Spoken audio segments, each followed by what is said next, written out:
आज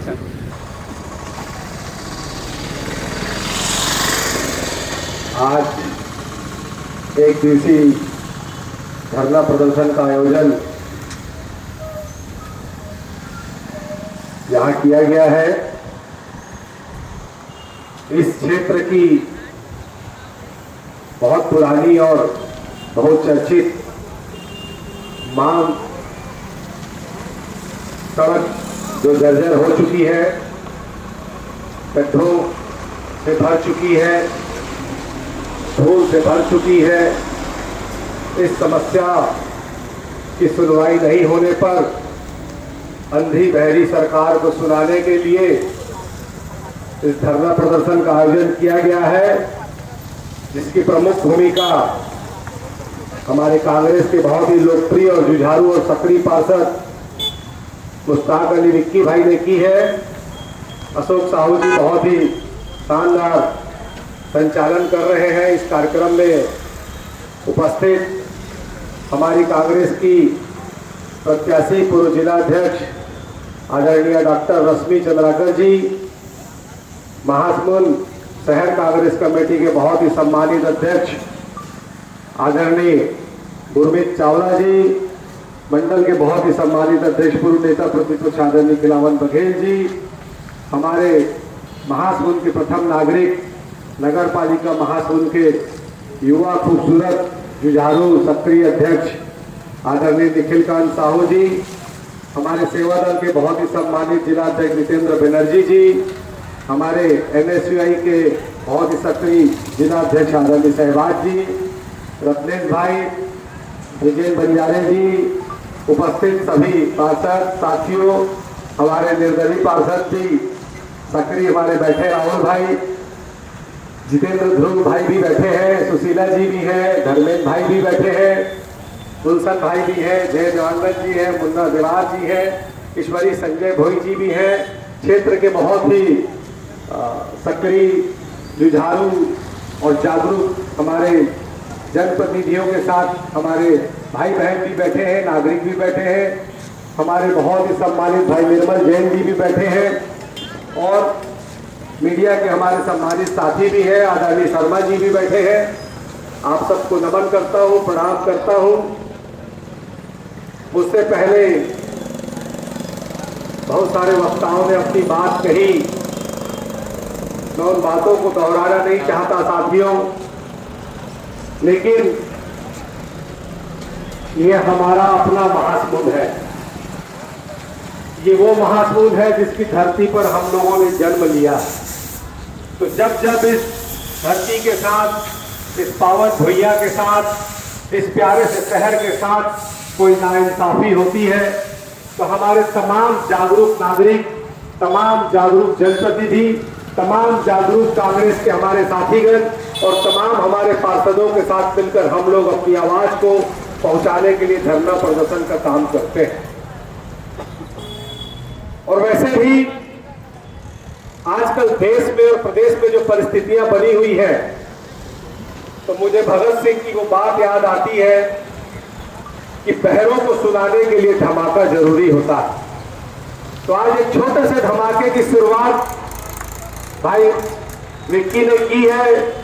भाई रुकेश भी बैठे हैं, मैं उनको देख नहीं पाया था, क्षमा चाहूंगा। ये एक छोटी सी चेतावनी है।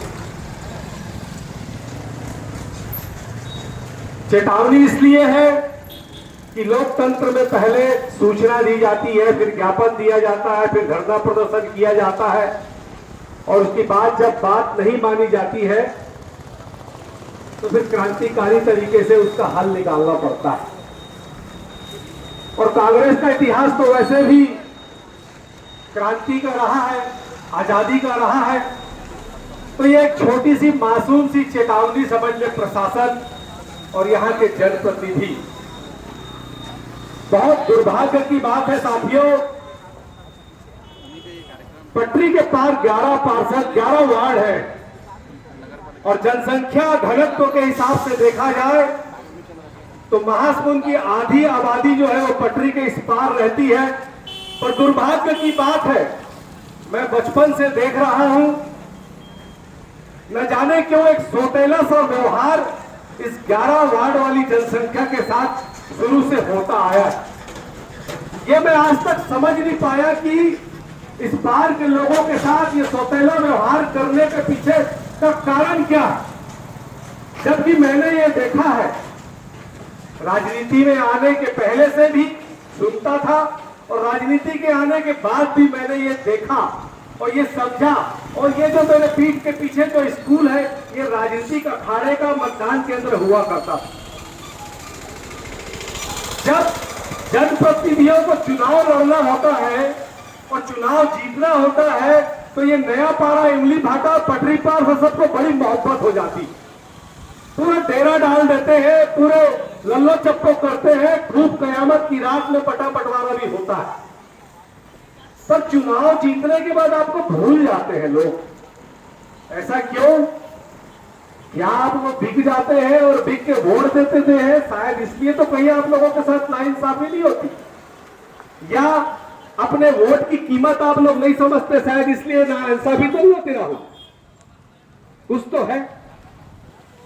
लेकिन आपको ये बात याद रखनी पड़ेगी कि अगर गलत होगा और गलत के बाद जब आप उस पर आवाज नहीं उठाएंगे तो जैसे कि रश्मि जी अभी कह रही थी ना कि गड्ढों में सड़क है कि सड़क में गड्ढा है। धूल उड़ रही है, वो सब्जी वाले भाई से, वो मोटरसाइकिल रिपेयरिंग करने वाले भाई से पूछो, वो मेडिकल स्टोर वाले से पूछो, वो राशि ऑटोमोबाइल वाले से पूछो कि जब धूल उड़ता है तो मनीष कृषि केंद्र से लेकर काव्या फल सब्जी तक, भूपेंद्र ऑटो से लेकर आर्यन मेडिकल तक, जब धूल उड़ती है तो धूल की स्थितियां क्या होती है। सब लोगों ने अपनी अपनी दुकान के सामने में प्लास्टिक के पर्दे लगा के रखे हुए हैं। क्या आप अपने बच्चों को दहेज में बीमारी देना चाहते हैं सांस की? आप क्यों बर्दाश्त कर रहे हैं? आज अगर हम लोग धरने पर बैठे तो हर नागरिक उत्पीड़ित क्यों नहीं है? आपको गुस्सा क्यों नहीं आ रहा है? आप टैक्स पटाते हैं। वो तो भला हो कि अभी नगर पालिका महासुन में एक युवा जुझारू और सक्रिय अध्यक्ष बैठा हुआ है। सरकार के खिलाफ इतना शानदार जनादेश आया तो उसने अपने जुझारूपन के चलते पिछले 1.5 वर्ष में 32 करोड़ रुपए अपने व्यक्तिगत पराक्रम से लाने का काम किया और लगातार शहर को सक्रिय रख के शहर को सुचारू रूप से चलाने के लिए, सुंदरता बढ़ाने के लिए काम तो कर रहा है। उसका एक सोच तो है, उसका एक विजन तो है। बाकी जनप्रतिनिधि क्या कर रहे हैं? बाकी विधायक सांसद क्या कर रहे हैं? बाकी लोग क्या कर रहे हैं? तो उसका कारण यह है कि क्षेत्र की जनता जागरूक नहीं है। और जब आप जागरूक नहीं होंगे तो मैं अभी बातचीत कर रहा था, वो केनाल रोड का रोड अभी सैंक्शन हुआ है और आपको सुनकर आश्चर्य होगी। ठीक है, नया पारा से रिलेटेड नहीं है वो, पर हमारे महासमुंद की समस्या तो है। 11 फुट का रोड सैंक्शन करा दिया जनप्रतिनिधि ने, केनाल रोड के ऊपर 11 फुट का रोड। अरे चुल्लू भर पानी में डूब मरो। आपकी सोच पे तरस आता है मुझे। ये तुम गांव को जोड़ने वाला इतना प्रमुख रोड, इस रोड का इतना बुरा हाल है, पूरी बजरी उखड़ी हुई है, गड्ढे पड़े हुए, एक्सीडेंट हो जाएगा, किसी का हाथ पैर टूट जाएगा, उसका जिम्मेदार कौन होगा? आप लोगों के जीवन के साथ खेल रहे, आप लोगों के स्वास्थ्य के साथ खेल रहे। अब चुल्लू भर पानी में ऐसे जनप्रतिनिधियों को डूब मरना चाहिए। और जनप्रतिनिधि अगर आवाज नहीं उठाते हैं, जनप्रतिनिधि अगर अपनी जनता की सेवा के लिए काम नहीं करते हैं, तो जनता को भी इस बात को याद रखना होगा कि ऐसे जनप्रतिनिधि को बदलने का मौका जब आपको मिलेगा तो आप अपनी समस्याओं को याद रख के जनप्रतिनिधियों को बदलने का काम भी करिएगा। हमारी जब सरकार थी तो हमने महासमुंद नगर पालिका को नगर निगम बनाने की घोषणा की थी। वो तो दुर्भाग्य से, धोखे से हमारी सरकार चली गई, वरना आज महासमुंद नगर निगम होता और ये जो समस्या आप देख रहे हैं, ये समस्या आपको देखनी नहीं पड़ती। अगर हमारी सरकार होती तो ये रोड के 4 लेन बनाने की हमने घोषणा की थी, हमारी सरकार होती तो ये 4 लेन बन चुका होता। तो कमजोर जनप्रतिनिधियों को चुनने से, नाकाबिल नेताओं को चुनने से ये परिस्थितियां सामने आती है। आपको जागरूक बनना होगा, अपने हक के लिए लड़ना होगा और बार बार आप घर में जाके ये सोचिएगा कि थोड़ा सा हवा चलता है, थोड़ा सा पानी गिरता है तो इस 11 वार्ड की बिजली सबसे पहले बंद क्यों होती है? और जब बिजली बंद होती है तो बिजली ऑफिस में आप लोगों का फोन कोई क्यों नहीं उठाता है? और फोन उठाता है तो घंटों घंटों तक आपकी समस्या हल क्यों नहीं होती है? इसका मतलब यह है कि भ्रष्टाचार किया जा रहा है और बंदर बाट ऊपर से लेकर नीचे तक अधिकारियों के द्वारा की जा रही है, इसीलिए आपकी फोन पर कोई सुनवाई नहीं होती। क्या आपको गुस्सा नहीं आता? क्या आपकी बिजली जब बंद होती है आपको गुस्सा नहीं आता? क्या बच्चा आपका जब बिजली बंद होने के कारण पढ़ाई नहीं कर पाता आपको गुस्सा नहीं आता? क्या जब आप घर से निकलते हैं अपने बच्चों को स्कूल छोड़ने के लिए और आपकी टू व्हीलर अगर इस गड्ढे में जंप मारती है और आपके बच्चे का सिर आपकी गाड़ी के हैंडल से टकराता है, आपको गुस्सा नहीं आता? आप जो अपनी बुजुर्ग माँ को हॉस्पिटल लेकर जाते हैं और माँ पीछे बैठे रहती है और आप डर डर के गाड़ी चलाते हैं कि गड्ढे में कहीं मेरी माँ नीचे मत गिर जाए, आपको गुस्सा नहीं आता? गुस्सा आना चाहिए, जागरूकता होनी चाहिए, सोच होनी चाहिए। हर वोट की कीमत होती है और प्रधानमंत्री के वोट की जितनी कीमत है मेरे इस सब्जी वाले भाई की, मेरे इस मेडिकल स्टोर वाले भाई की, मेरे उस ड्राइवर की, मेरे उस फल मंडी वाले की, मेरे उस ब्यूटी पार्लर वाले की और मेरे इस रोड पर चलने वाले हर एक छोटे से छोटे आदमी के वोट की कीमत भी वही है जो एक प्रधानमंत्री की होती है। थोड़ा सा पानी गिरता है आपके अयोध्या नगर पूरा पता चल जाता है कि तालाब में अयोध्या नगर है कि अयोध्या नगर में तालाब है। ये परिस्थितियां क्यों बनती है? जब आप ऐसे जनप्रतिनिधि चुनते हैं जिनका ना कोई सोच होता है, जिनका ना कोई विजन होता है और टाउन एंड कंट्री प्लानिंग के बगैर रिश्वत खा के जो अनाप शराब अवैध कॉलोनियां बसा दी जाती है, थोड़े से पैसे के लिए आपकी सुख सुविधाओं के साथ जो हिस्सा बंटवारा कर लिया जाता है, समझौता कर लिया जाता है, ये उसी का नतीजा है। तो आपको अपनी ताकत पहचाननी होगी।